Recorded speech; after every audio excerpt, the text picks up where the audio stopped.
According to officials, the march in Chicago brought together more than 250,000 supporters, nearly 7 times the expected number. People marched for issues like reproductive rights, equal pay, and intersectional feminism in response to Donald Trump's inauguration. I went downtown to hear more from organizers and participants. Connect, protect, activate. These 3 words brought millions of people together to march in support of women's rights. Women's marches took place in D.C., San Francisco, Chicago, and nearly 600 other cities across the globe Saturday in reaction to President Donald Trump's inauguration the day before.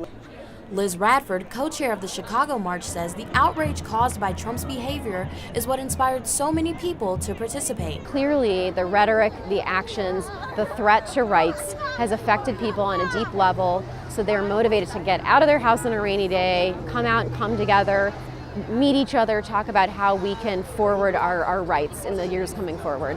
The effects of Trump's words were fully demonstrated by the massive crowd that gathered near Grant Park to show their support. One of those supporters, Betsy Van Etten, says her activism shows that she and millions of other citizens will not be silenced by the outcome of the election. This is America, and just because the Electoral College voted this new president in, there were 3 million more people who didn't, and we are not going to be quiet. For many people marching here today, this movement isn't just a protest about what's happening in the present, but a message of hope for the future. The Hayes family was a model of that hope.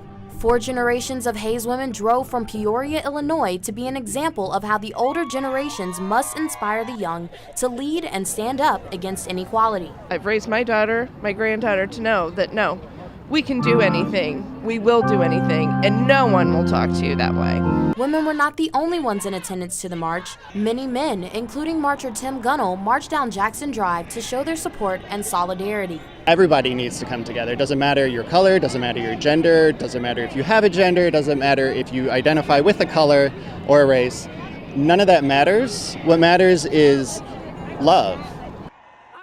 On February 1st, Northwestern's Women's Center will host #AfterTheMarch to continue conversations about how to remain active in the fight for women's rights. Bria Kalpin, Northwestern News Report.